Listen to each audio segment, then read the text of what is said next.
2-week hiatus. We're back at it with the previews. Very excited to get this going, Mark, as we close in on the NFL season. I did see during our break that you and your wife Lindsay have done a little Disney NFL. Yeah. Big fan of that series, and I will say the Pumbaa choice for the Browns was She pretty nailed spot it. on by Lindsay. Like She nailed it. She really nailed that one. Yeah, if you don't know what we're talking about, first off, Swayze, my dog, may make appearances for the first time ever on the Football Lounge today. I'm finally in this will be my now new recording space. I'm on recording space, number 3 or 4 during this time here at the house. Keeping everyone on their toes.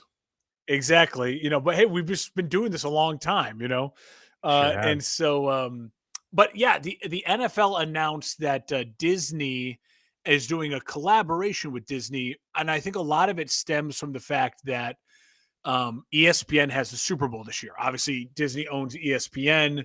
The Super Bowl will also be on ABC. I think like the main broadcast will be on ABC, but I'm sure there'll be like the simulcast on ESPN.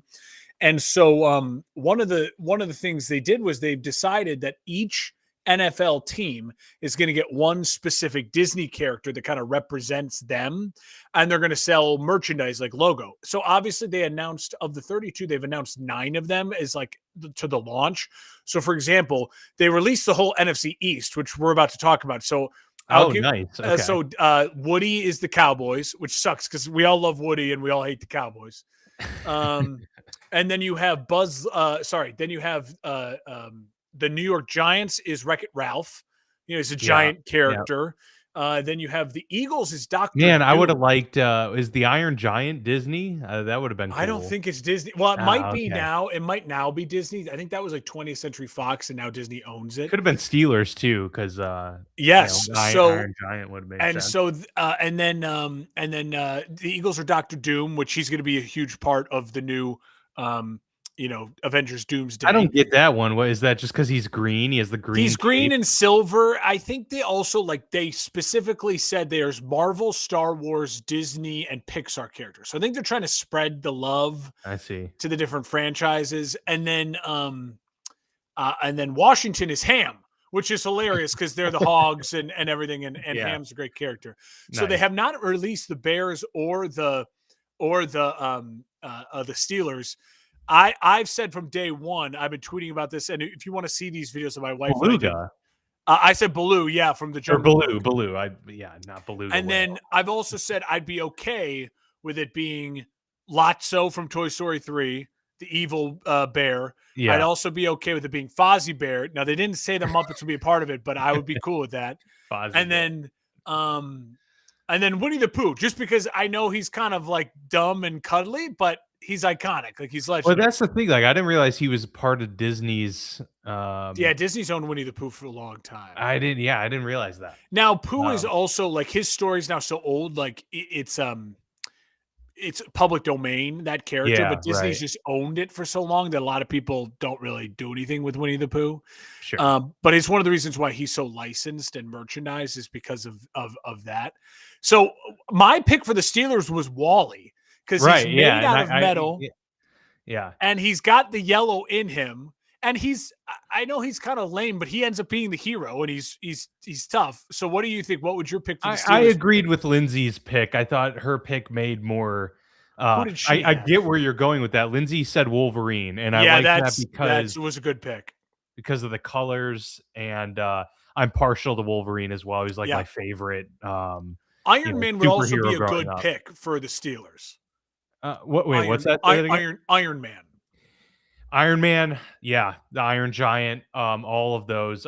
Wally was a good kind of sleeper pick because you wouldn't think of it, but when you explained it in the video, I was like, oh yeah, that makes sense. And what's cool about it is some of them they've released they don't care about the colors, right? Like the Beast is the Buffalo Bills. Well, it's because he's this giant thing with horns, so it's it kind of works, right? Like Woody doesn't wear silver and blue like that, but he's the Cowboys. So some of it some of it, the colors maybe play a factor, and some of it maybe it's just they're trying to get close to the mascot. There's The some tough ones. Like, yeah. there's like, what do you do with the Miami Dolphins? I don't know of a dolphin character. I liked your pick though, Finding Nemo, Nemo. because also like it's the ocean theme. Yeah. Like Miami, they're right on the coast. Like, yeah, it's a to me, the biggest no-brainer is the Carolina Panthers. If they're not the Black Panther, like it's the biggest miss in history. That would be a disappointment for So sure. yeah, check out those videos. You can find them on my socials, on my Instagram at Mark Hespin, on I think on my Facebook at Mark Hespin as well. Yeah, they're very fun. But my wife and I had a little fun with that. We're both Disney lovers, and she relied on my football knowledge to help her out. And it was fun. It was very fitting for sure. I'm excited to dive in. We've got the NFC and AFC East. We'll start with the NFC East and kind of just talk about our previews for these entire divisions going into the 2026 season.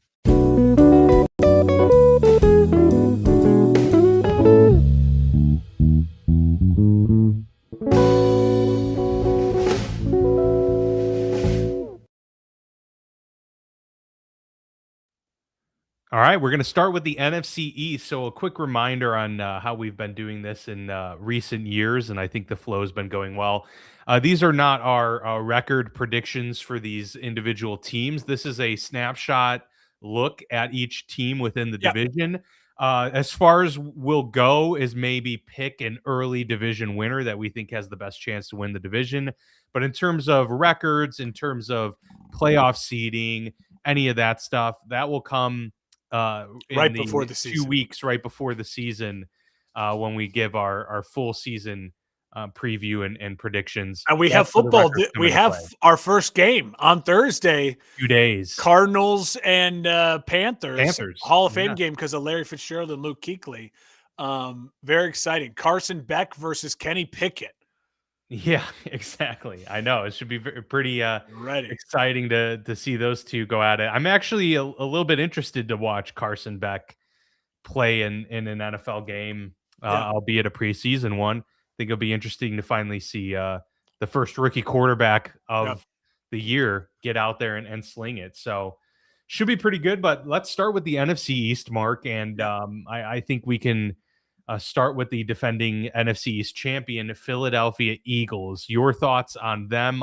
There's a lot that went into this offseason. Obviously, an underwhelming early exit for them in the wild card round last year. So a pretty steep decline after so many high expectations going into the season. Yeah, the defending champs. Listen, they made the playoffs back. It's hard in the NFL. It's the hardest, league to repeat champion, in my opinion. And I think for the Eagles, this feels like it's a bounce back year because it's that they're on that schedule of like new coordinator, and then that coordinator leaves, and then Sirianni hires someone and he stinks, and then they fire that guy, and then they get a new coordinator that Sirianni doesn't know, and they win a Super Bowl, and then he leaves. And so they're on the schedule of like, this is not a Sirianni guy, the new offensive coordinator.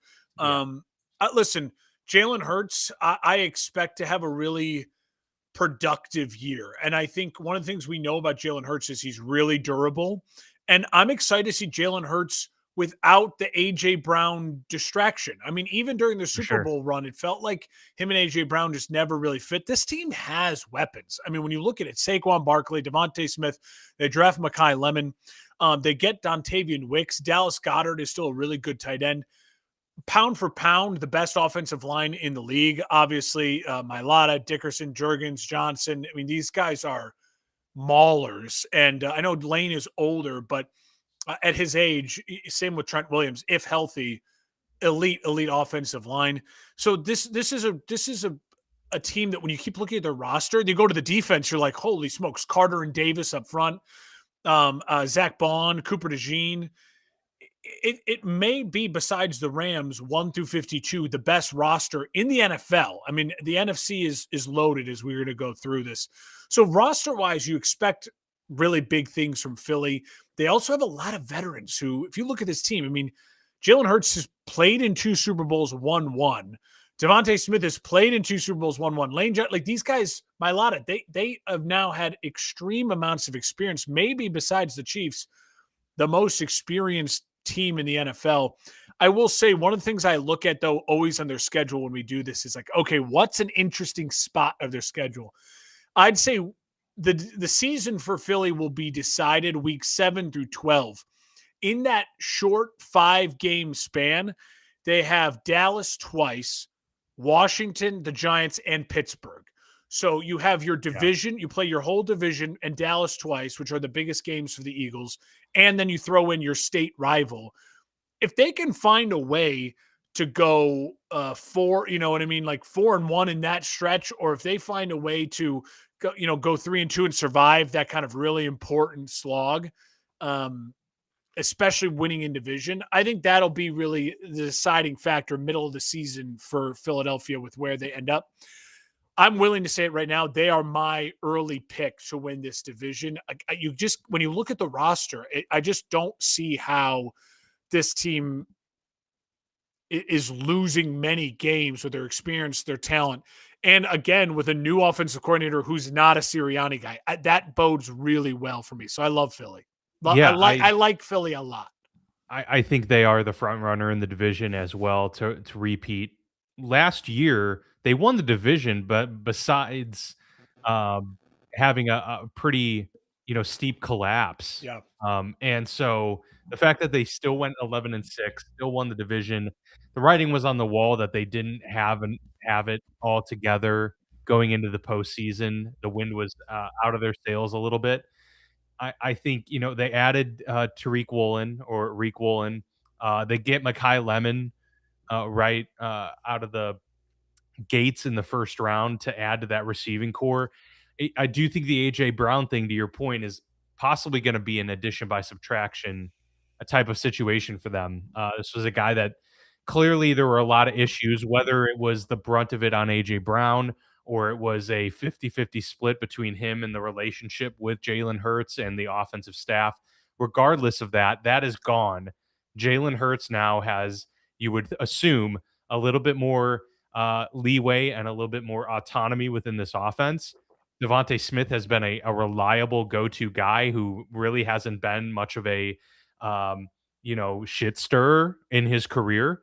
You get Mekhi Lemon, who's extremely talented. Dallas Goedert's still really good. Saquon Barkley, I think, is one of those guys that, despite him being an older running back at this point in time and coming off of a down year, is potentially a candidate to return to form. I just think he's one of those unique specimens, right? That he can have another huge season like he did a couple seasons ago.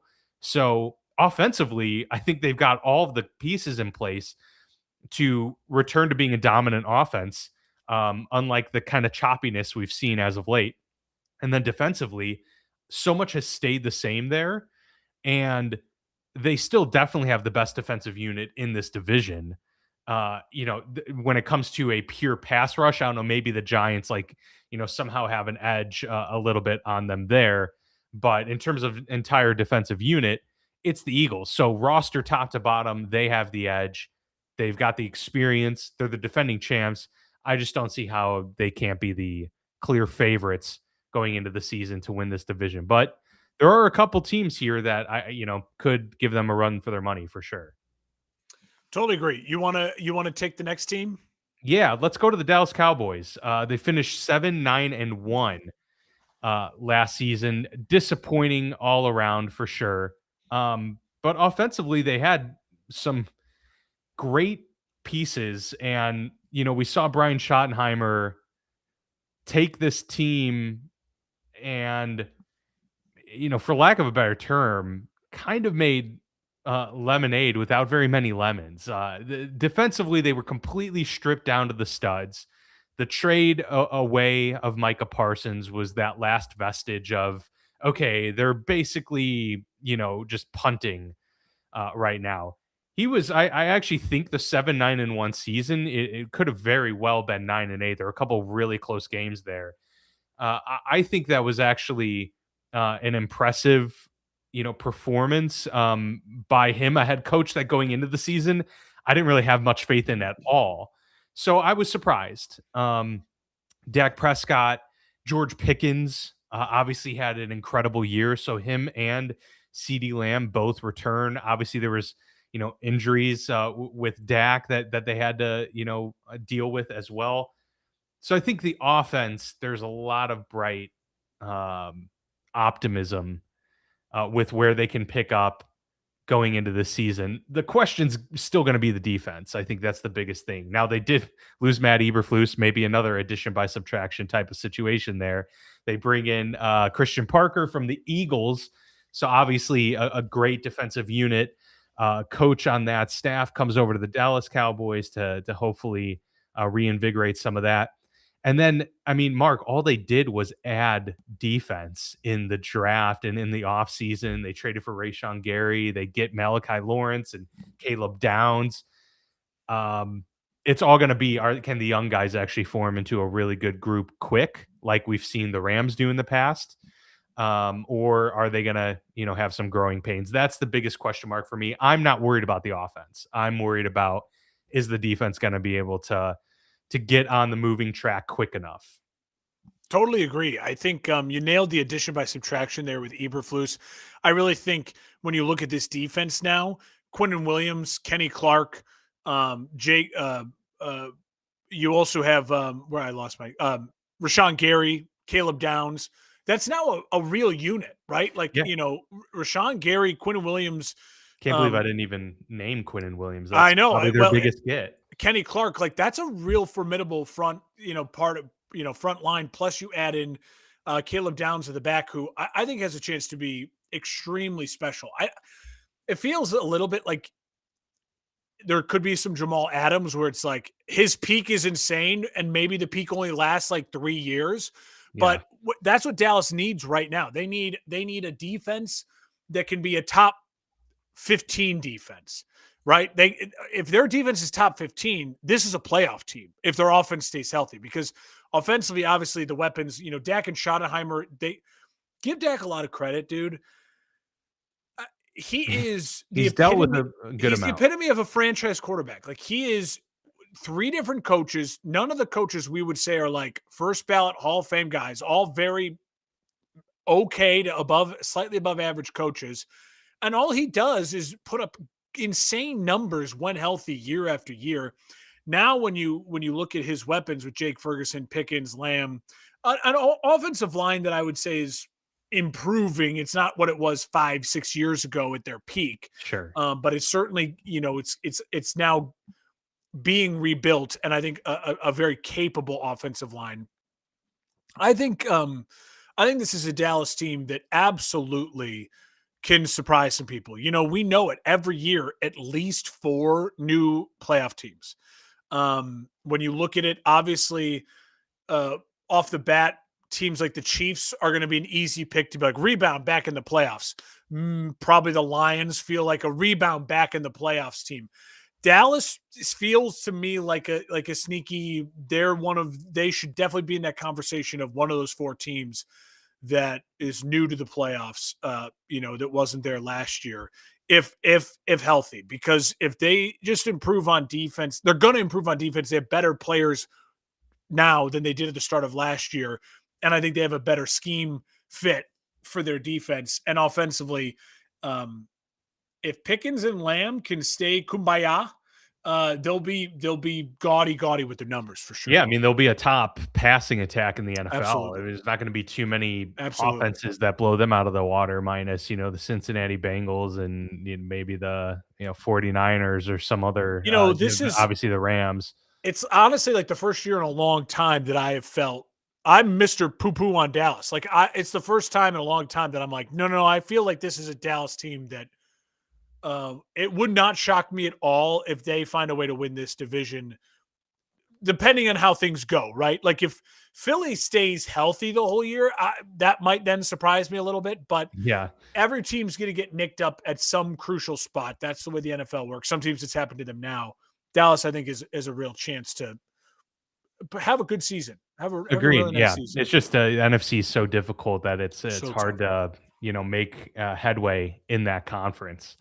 All right, switch over to the Washington Commanders. Finished the season 5-12. Didn't have Jaden Daniels for a large chunk of the season. 1 year removed from going to the NFC Championship game in his rookie year. There's a lot of things here. Are there enough weapons in this offense now? Yeah. Terry McLaurin, can he also stay healthy? Mhm. They lose Cliff Kingsbury, bring in David Blau, who was, one of the, I guess He by was on many their accounts, staff. one of the I think highly touted individuals yeah, they hired coming from in. within. Yeah, yeah. So the defense was one of the bigger surprises because obviously the injuries to offense, it's like you can only overcome so much. But defensively, they go from, Dan Quinn's classic style quick makeover, turned into a pretty solid defense 2 years ago, which is a big reason they got to where they got to. Last year was a total disaster. Mhm. Do you feel confident enough? They go and get guys, they get Sonny Styles early in Yeah, the draft here. They go get, stud. guys with pedigree like Caleb on Chason and Odafe Owe.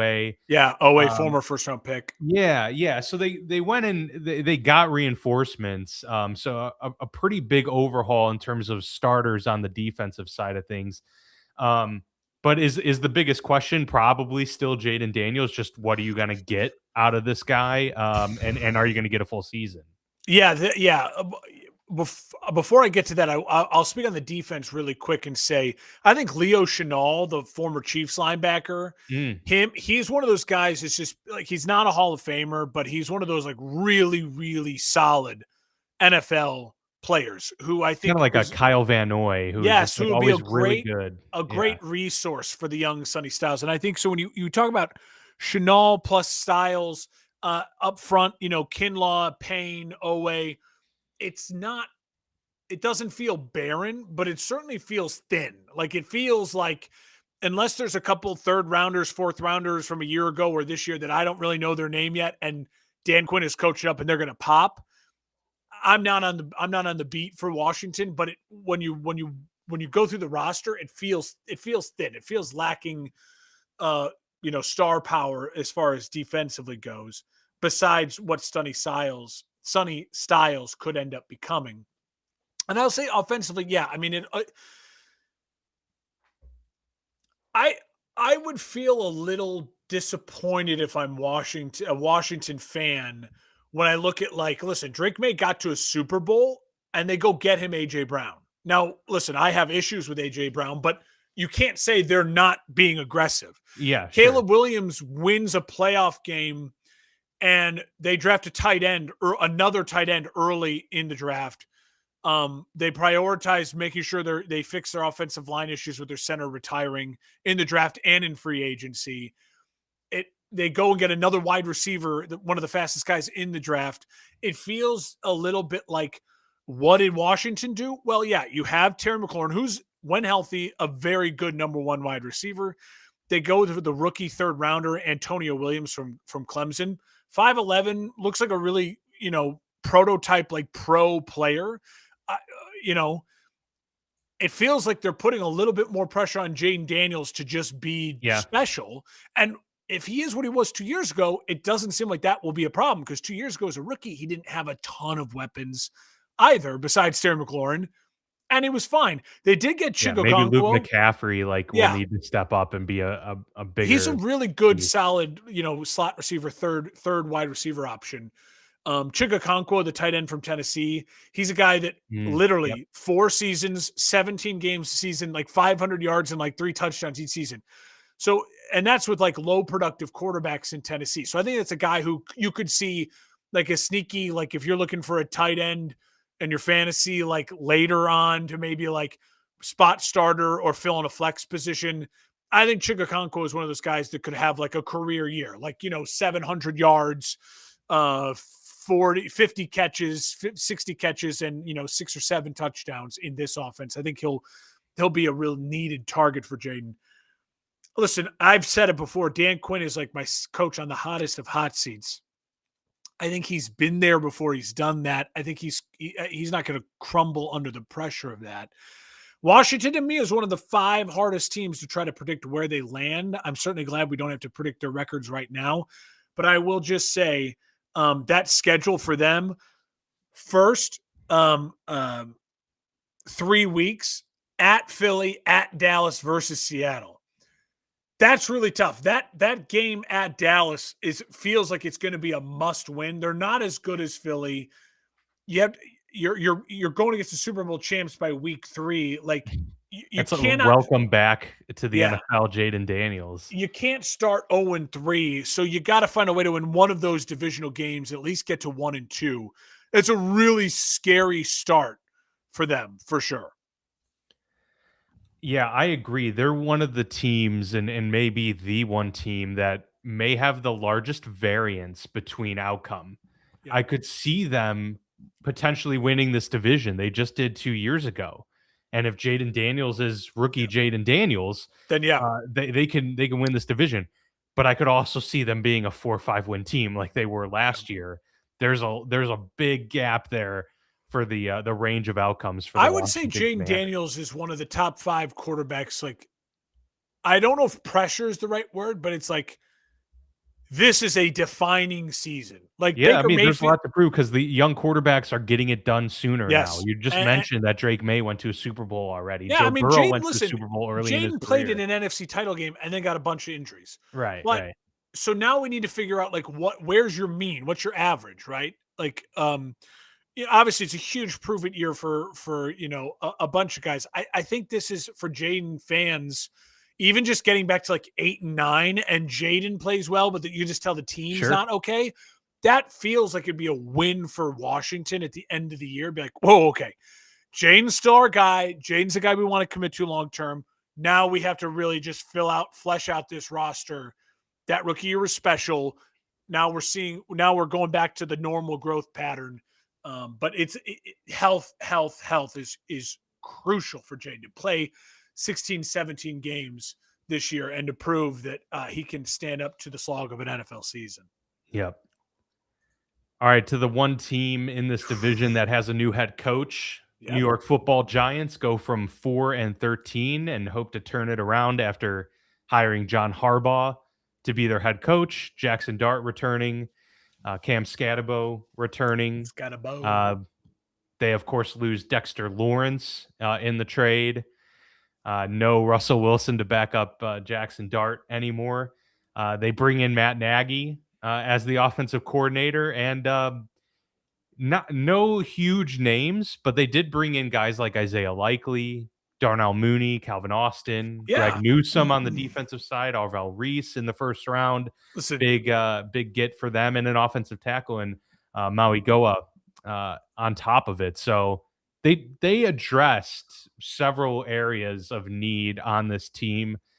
I don't think there's much concern about the defense because it already was in a pretty solid place. Losing Lawrence hurts, but they still got a lot of dudes, and we know that Harbaugh is more than capable.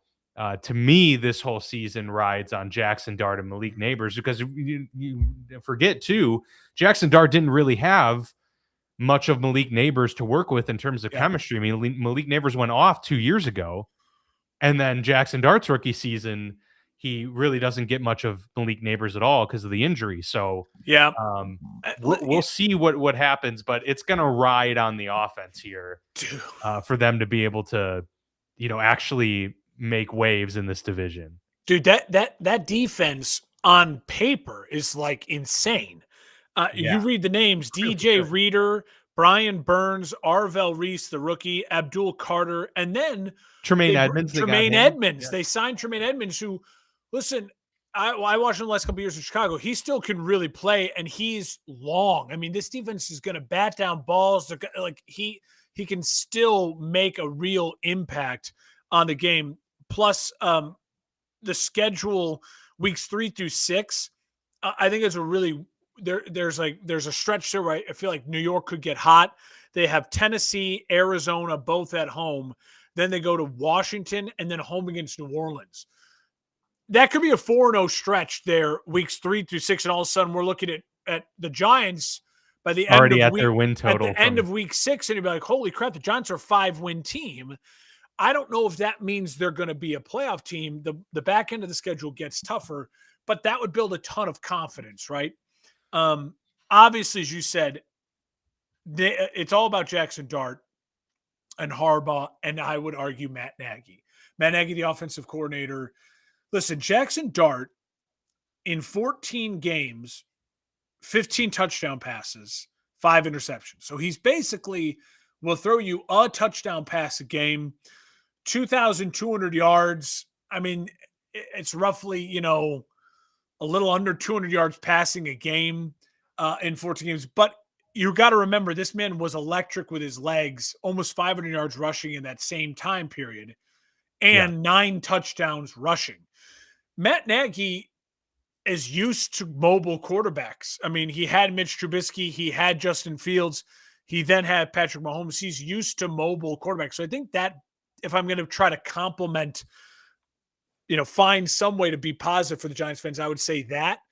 But my concern is we already saw Jackson Dart take a lot of hits, and that is a real concern. And listen, as a man who watched Matt Nagy's offense and who watched and I would say Chiefs fans probably feel the same way after the last 3 years.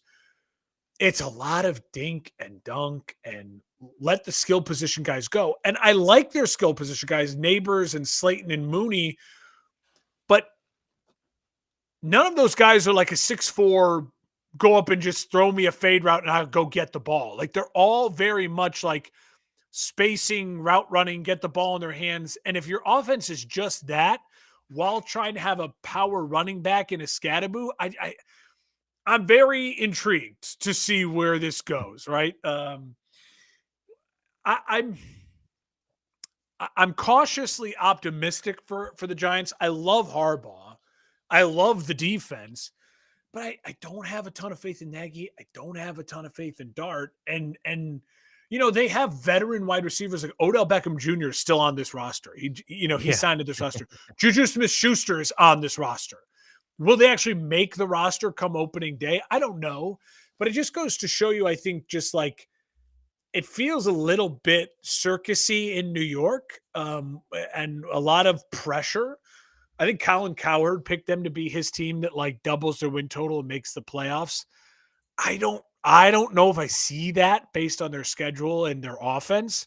They'd have to more than double their win total. I mean, in the NFC, I feel like you're gonna have to get 10 wins. I feel that way too. I can see. Here's the thing, Dan. What if New York, what if by week 10 it's like Jackson Dart has played only in 8 games. He's got 10 touchdown passes. You know what I mean? He runs the ball well, but it's like by Thanksgiving and next year, what if it looks something like that? Then you go, is it Matt Nagy's fault? Is it Jackson Dart? I can see us having those conversations. That is a nightmare scenario for the New York Football Giants. As a franchise that's been through it over the last 5-6 years with that type of quarterback play and offensive minds that you don't necessarily trust a ton, it's a nightmare scenario to be in. It really is. And so that worries me in picking the Giants. I'll be the first one to admit that the Giants may win 10 games and I will never sign on to that. And I'll admit that I was blinded by the Matt Nagy cloud. I mean, I will say their biggest, the thing they have most going for them is that Harbaugh is a really solid coach, but can coach in close games. Yeah. And they have a defense that can absolutely keep games close that last year wouldn't have been, remotely in that ballpark. So if you get even slight improvement from Jackson Dart, if you get a full season out of Malik Neighbors, if Scadabo stays healthy, then yeah, I can absolutely see the path to this team winning 9-10 games and being kind of a tough team to figure out, but again, this is a difficult division, and if other things are going well in division for Jaden Daniels and for the Cowboys defense, something's gonna have to give, right? I have a little more faith in the Giants than I do Washington right now.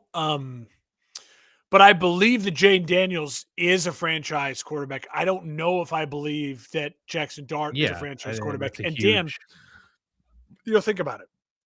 A year ago, we were having this discussion with Caleb Williams.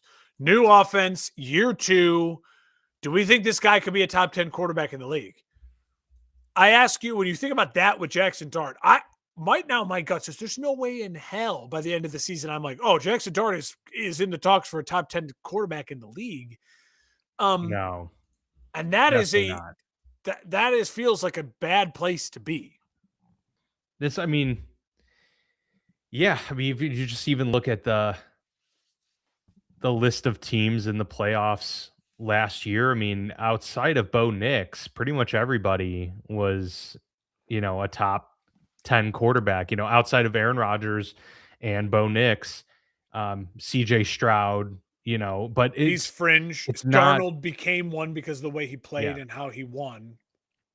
Caleb yeah, certainly became one because of how he played and the game he did win. yeah. Same with Lawrence, I would say. Lawrence is like right there Rodgers, at the 10, Lawrence, yeah, no, you know, Love, Lawrence. I'm thinking of I mean that you're right. yeah, Like it takes a guy who's either firmly in or right on the hovering. fringe Yeah, of a top 10 quarterback to be a playoff team in the NFL right now. And I don't know. Maybe Jackson Dart will prove me wrong, but right now I don't have a ton of faith in Jackson Dart, and a lot of that is his game plus who's going to be teaching him.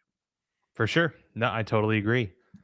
All right, we'll move to the AFC East New here. The England. defending champion, AFC East and AFC champion New England Patriots. We've talked about them quite a bit this offseason, not for always the best of reasons with the Hot Mike seat, Vrabel Mike saga. Vrabel. um, but they are coming off a 14-3 season. Drake May played exceptional at certain points of the year. The biggest knock for them as a team was that they had the easiest schedule by far, and a lot of people are questioning whether the chickens are going to come home to roost here in 2026. No Stephon Diggs, although I will say I don't think that's as impactful of a departure as a lot of other teams that lost players. Diggs did have moments at the beginning of the season, but come season's end, he wasn't much of a needle mover for them. There are ongoing contract disputes with Christian Gonzalez. They're going to have to pay him top dollar. We just saw Denzel Ward make, become the highest paid cornerback in NFL history. And then, of course, you mentioned it. They get AJ Brown. They got offensive tackle upgrades, and it's just year 2 for the Mike Vrabel New England Patriots. So there's a lot of pessimism around the schedule, around how they looked in the Super Bowl, what's happened this offseason. But man, there's a lot of optimism too with the addition of AJ Brown, with Drake May having another year. First full offseason already knowing Mike Vrabel's team and developing that chemistry, and he played great. So I think he's probably going to be a dark horse MVP candidate for a lot of people going into this year, expecting that big step. But a lot of expectations on New England, and I'm not sure that they can deliver on it because that's tough. Yeah, They basically have to get back to the AFC Championship game. You should. A lot of people just argue he should be the defending MVP. You know what I mean? He Right. finished a close second to Stafford. I love that New England looked at this situation. They said, wow, that was an insane year, and a year no one was expecting, but you capitalize on what the schedule gods give you. And by the end of the year, New England was a damn good football team, and they lacked a ton of weapons. When you look at now Henderson and Stevenson in the backfield, that's a formidable backfield. You look at now A.J. Brown, and they go get Romeo Doubs, who I think having a new place to play and getting out of the slog of receivers of Green Bay will do him well as well. And you still have Hunter Henry. Like, okay, that's a solid group of weapons now, like a real solid group of weapons, especially with a quarterback that you expect to take another step forward in year 3 and year 2 in that system. With what's his name? Why am I blanking? Josh McDaniels. Right. Yes. Which is, again, it's just crazy. Like he might be he's in the running for greatest coordinator of all time. It's crazy what he's done when he's a coordinator in New England with the talent. Listen, to me, the biggest question mark will be Campbell still at left tackle.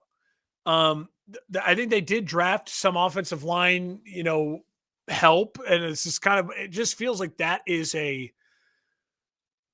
a weird situation and battle that we're going to be watching. Like, I thought by now they would have just said, like, dude, you're a guard, and that's okay. You're going to be a mauler of a guard for 10 years and just be a guard. So that to me will be an interesting storyline if you're trying to nitpick a really good Patriots team.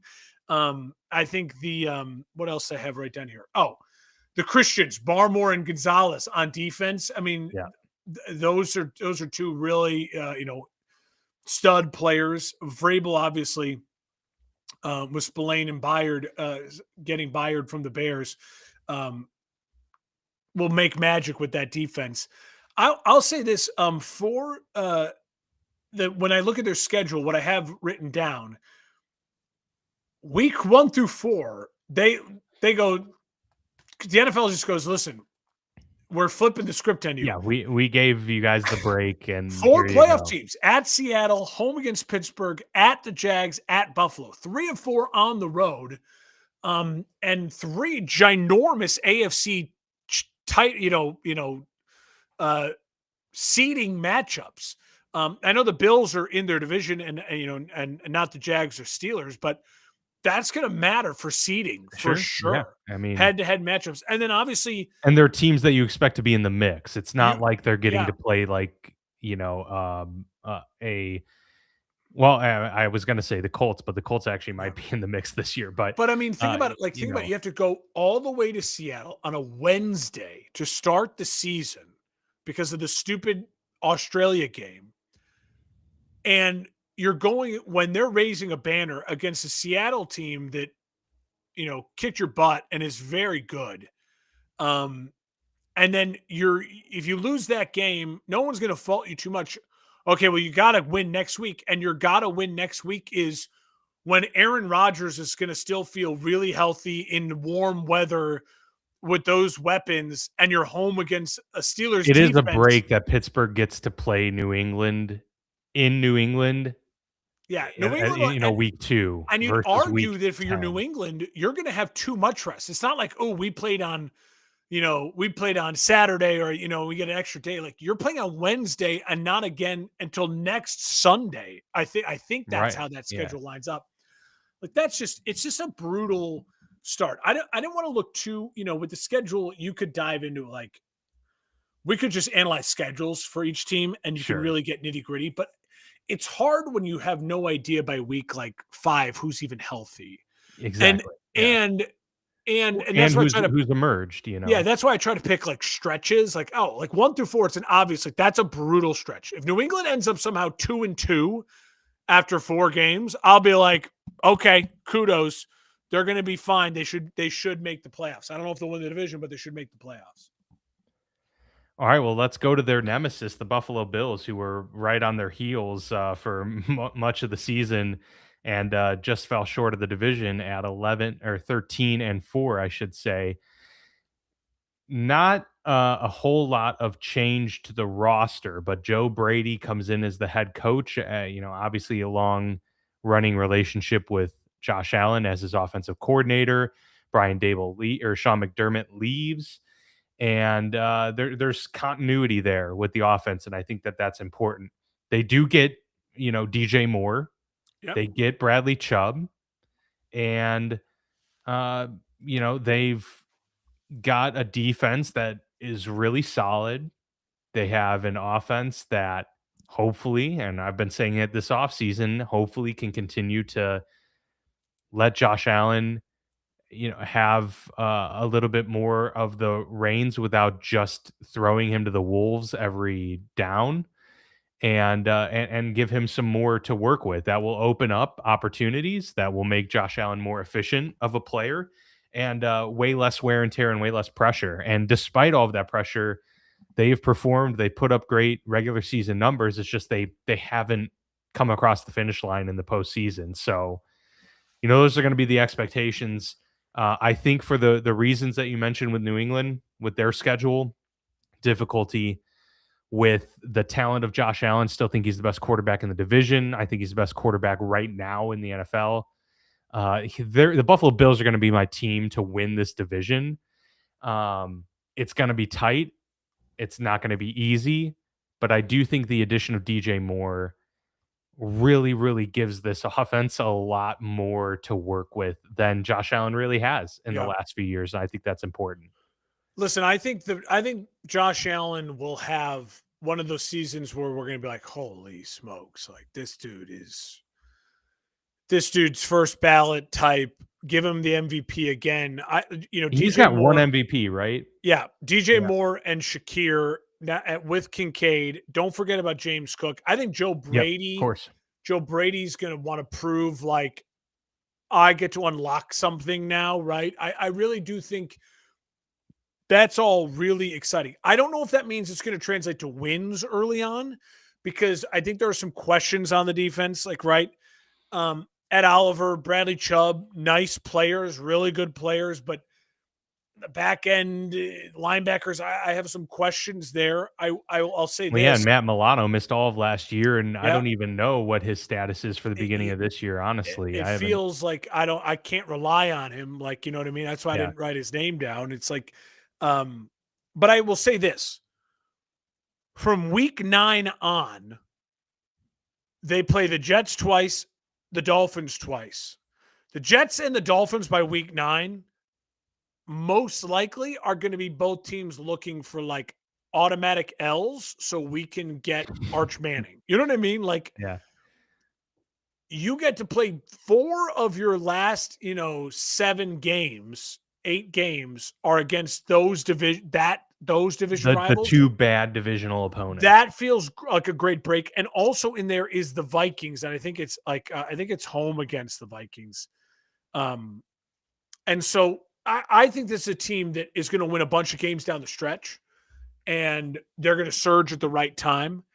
Again, does that mean they're going to be a Super Bowl contender, or they just beat up on bad teams late? I don't know. But I think it translates to Josh Allen MVP type of season for sure. And I think James Cook is such a weapon when you have now an elite tight end, an elite running back, a number 1 wide receiver, and now Shakir becomes a brilliant number 2 guy, like a really solid number 2 guy. That defending those 2 is going to be a nightmare for secondaries. The speed, the route running. I'm very, very high on Buffalo. To me, if I'm betting right now, I'm picking them to win the division for sure. Let's go to the Miami Dolphins. It's kind of weird. Like, isn't it a little strange that they went 7-10? It feels like they went 3-14 last year. Yeah, they went 7-10. I mean, despite all of the disaster, they still ended up winning 3 more games than the New York Giants. Mike McDaniel. I think he gets a little credit. Yeah, for sure. Obviously, they missed the playoffs. Yeah, McDaniel's gone. They bring in Malik Willis. Pretty much an overhaul at the front office. New GM, new head coach. No Tyreek Hill, no Jalen Waddle anymore. So there's a lot for this offense to prove and to overcome. We don't know if Malik Willis is the guy. We've only seen him in spot starts. In Green Bay. First round offensive tackle Caden Proctor. They did have a massive rookie class. I think 13 selections in this year's NFL draft. So they've got a lot of pieces to work with, but it does seem like a year where maybe they're just trying to figure themselves out, figure who is going to emerge as players and who's going to be those guys they can rely on in the next, phase of Miami Dolphins football. But this year just seems, real tough to put any sort of expectations on this team. Just because we don't know what we're going to get out of the head coach and we don't know what we're going to get out of Malik Willis. Yeah, Jeff Hafley comes from Green Bay, brings Miami's on the swing, right? They had Brian Flores, and it was too tough and too defensive, and he made Tua cry.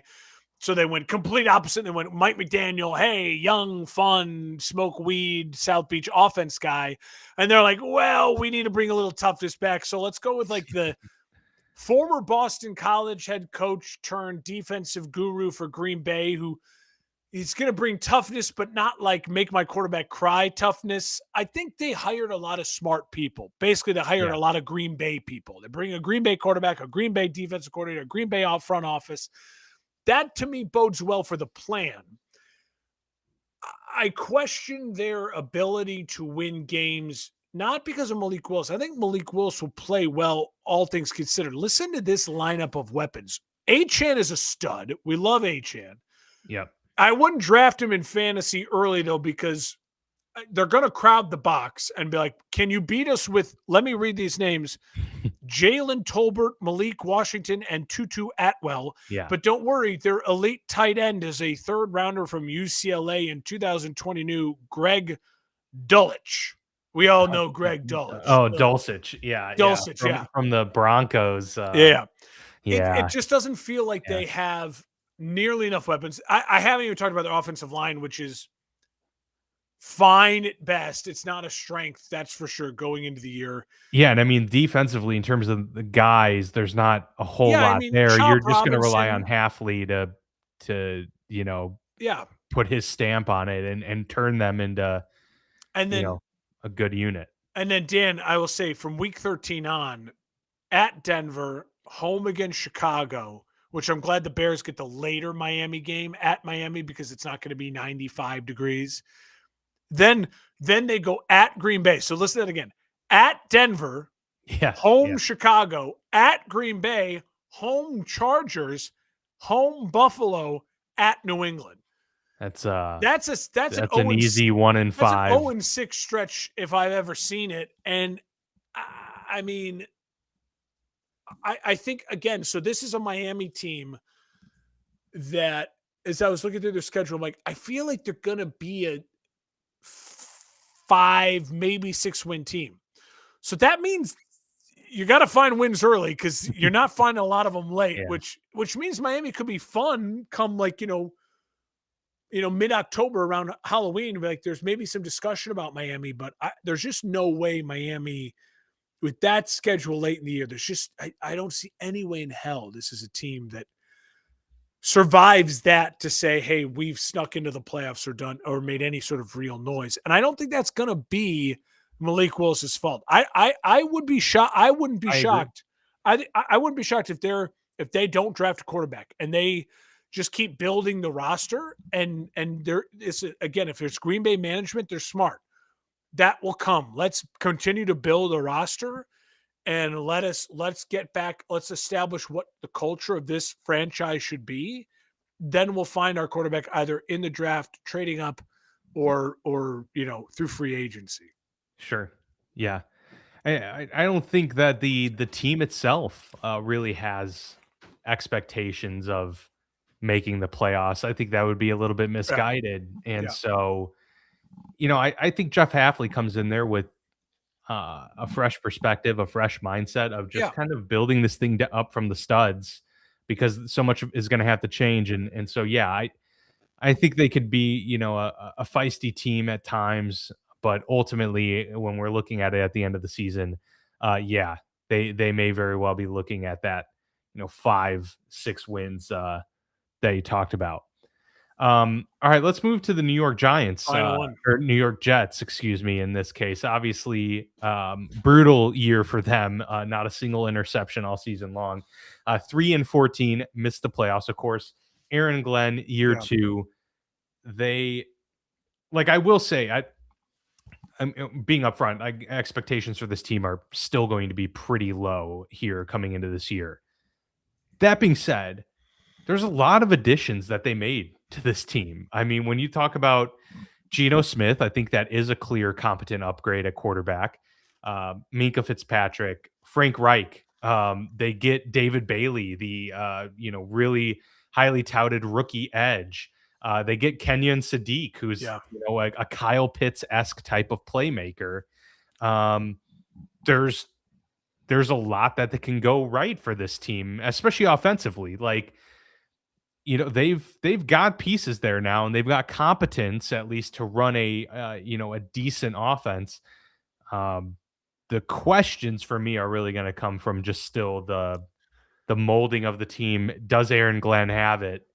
And that's really what's going to come into play for the New York Jets. Yeah, Glenn's got to feel a little bit on the high. I mean, they have the coach in waiting, right? Like you have Frank Reich there to be like, we have Right. the We interim got the coach. interim head coach. Exactly. Yeah. But I will say, I actually think the schedule. So everything you said, I agree with. I would just add the weapons. Are, when you list off the weapons, you're kind of like, whoa, Yeah. Brees Hall, And then they got Brees Hall and Garrett Wilson. Adai Mitchell, Kenyon Sadiq. Sadiq's dealing with a little bit of an injury, but they said he should be good to go. A solid offensive line. And then they add on defense David Bailey. You have Minka Fitzpatrick, Demario Davis. They didn't have an interception last year, so they go get Nishan Wright, who blew onto the scene for the Bears, who had 6 interceptions last year. Now they did obviously like Sauce Gardner's not a Jet, Quentin Williams. So So it's not like a nothing burger of a unit. It's a retooled unit. It's not as good as it certainly you think off the top of your head. But Dan, their schedule. I'm looking at this as this is a Jets team that could be 4-4. Tennessee, Green Bay, Detroit, Chicago. That's a tough stretch. Maybe you're 1-3, right? After that Chicago game, week 4, Cleveland, New England, Miami, the Raiders. I feel like the Jets can absolutely win against Cleveland, Miami, and the Raiders. Yeah, they can go 3-1. In that stretch, you lost to New England. You're 4-4 through week 8. Like that's not a coach that's getting fired, unless I would argue, unless the 3-game losing streak against the NFC North is ugly. Like if you lose by 20 plus points to the Green Bay, Chicago, and Detroit, like bum, maybe then you say, oh, this is disaster. It's ugly. But then you get the interim head coach bump, and I think you win 3 of your next 4. Like I think this is a Jets team that my initial thought was, they'll be 4th place. And then after looking at the schedule and the roster, I go, I think this is a Jets team that probably finishes in 3rd in the division. Like, I know that seems like a crazy thing off the top of your head, but look at the schedule for how hard it is for Miami at the end when you're going to want to lose games at the end of the year for draft position. It's more manageable for the Jets, and the Jets have legitimate offensive weapons that, yes, HN is maybe the best player of all the weapons between them. But when you talk about Garrett Wilson and Brees Hall, plus you have the 2 rookies in Mitchell and Sadiq, like this is a Mitchell's not a rookie, but with Sadiq and then Adai Mitchell, like this is a legitimate. Yeah, it's a decent group. I actually agree with that assessment. I think if you asked me today, like to pick them or the Dolphins to finish with a better record, it probably would be the Jets. Yeah, and there's more pressure on the Jets to win, even though that's probably not good for the long-term future because they need a quarterback. Yeah, for sure. Oh, it's fun. This is fun. We went through that as about robust yet concise of a look at us a preview as we've had. It only takes us 7 years, but we're getting it down. we've hit our groove. Finally, we found it. Let's go.